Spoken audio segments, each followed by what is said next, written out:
Good evening, friends. Tonight we're making something very special, a delicious herb-encrusted rack of lamb.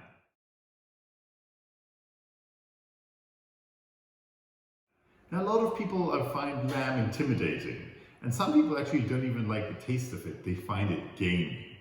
Today we're going to uncover all the secrets to making the lamb delicious and to fighting that gaminess that some people don't like. So, you might have heard me say before that fat is flavor. And I really do believe that. But if you don't like the gamey flavor, you can fight that by one of three methods. Method number one, trim off some of this extra fat on this beautiful rack of lamb. I got this rack of lamb from my friends at Wild Fork Foods. I really do love their products and their service.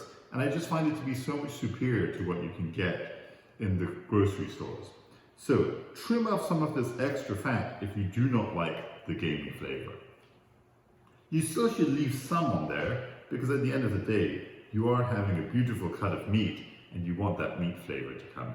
So once you've trimmed some of that fat off, we're going to pat the meat dry because you might remember from earlier episodes that the moisture prevents a good sear and we want that searing process to take place. Just a couple of sheets of paper towel, pat it dry. The second step to reducing the gaminess is to infuse a lot of other aromatics into this. So here I have a homemade blend of crushed pistachios. I do love pistachios. They're salty, they're crunchy, they're absolutely delicious. And then I put in a whole bunch of fresh herbs in there. So you've got rosemary, which I diced up, thyme, some fresh parsley. If you have mint, it's beautiful, and I just mix them together. We're going to save this for a little bit later, but it's going to help form a crust over this lamb that's going to combat some of that gaminess. Before we can do that, we have to sear our meat. And in order to sear it, be very generous with the salt and pepper. That high fat content means that it can actually absorb a lot of salt and pepper. So I've put some coarse salt, quite a bit of it actually, all over the side, the front and the sides. Make sure you pat it in with your hand, get those nice seasoning infused into the meat. Next, we're going to sear the meat. But before we do that, we're going to help ourselves by cutting little indentations in between each of the ribs. You can probably see it right there.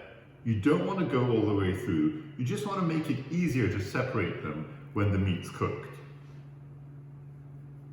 So ordinarily when we're searing meat, we actually wait for the pan to get hot. Today we're not going to do that because what we want to do is slowly melt this fat away. So I'm going to put fat side down onto a cold pan and then gradually turn up the heat. This process is called rendering the fat. That's when you start to melt the fat slowly, and thereby you're preserving as much of the flavors in the meat as you can. The fat is really quite tasty, but what you don't want to have is big lumps of fat when you're biting into that delicious meat. And so by rendering the fat, you're going to slowly melt it away and get a nice crispy edges on that fat. That is going to lock in the flavor and make it extra delicious. So you can see that the fat has started to melt and render. It's now collecting at the bottom of the pan. I didn't actually add any fat to it at all. And we're getting a nice browning going on there. Pick up the rack with your tongs so that you can sear it all around. So that took about 10 minutes to get a nice sear on all sides. Be sure to pick it up and sear the edges as well.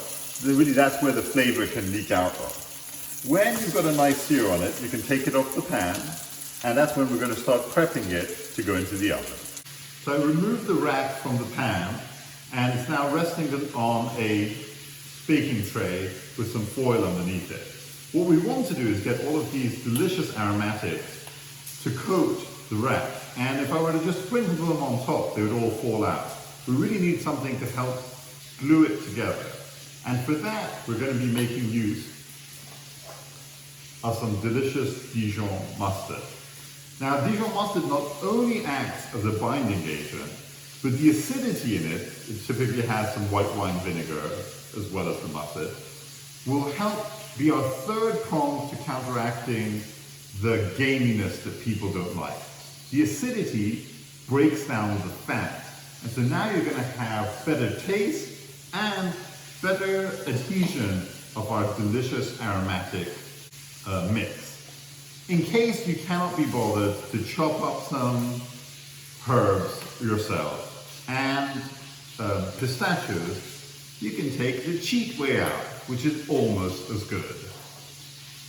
A jar of Herbe de Provence. Herbe de Provence is the most useful jar to have in your pantry. It is a mixture of various herbs and lavender, and it's so aromatic and versatile. You can use it practically with anything. So I'm going to brush on some of this Dijon mustard over our lamb. This is going to act as a glue to hold together the aromatics. Now for a little extra crunch, I'm going to add some panko. In case you haven't used panko before, it's Japanese coarse breadcrumbs, and they give it a beautiful texture as well. Just going to mix it in, give it a stir with the spoon, and now it's time to get really messy. Get your hands in there and start sprinkling this delicious aromatic mixture, the crunchy nuts, all over your wrap of lamb. Use your hands to pat it on. The tricky part is, how are you going to get it to stick to the edges? So, you're going to have to push much firmer on the edges here. And coat it all the way around. So we've got the beautiful mixture all around, edges, the top, and it's ready to go into the oven at 325 Fahrenheit for about 25 minutes. It actually took closer to 40 minutes for the lamb to reach an insert temperature of 125 Fahrenheit. I use a meat thermometer because that's much more reliable than just guessing. Now 125 Fahrenheit should have it be really quite pink and medium rare inside. If you like your meat cooked more, feel free to leave it in longer. There you have beautiful, pink, juicy lamb chop encrusted with aromatic herbs and pistachios, served with some crispy roasted potatoes, Brussels sprouts, and a little bit of broccoli. I'm just going to finish it off with two final touches. One is going to be a little bit more salt. I'm using this fantastic crunchy fleur de sel. And finally, to kill any last bits of gaminess, a little squeeze of lime juice and a little lime zest.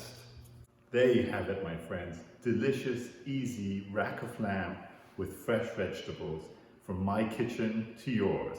If you enjoyed watching this video, please subscribe and give us a thumbs up.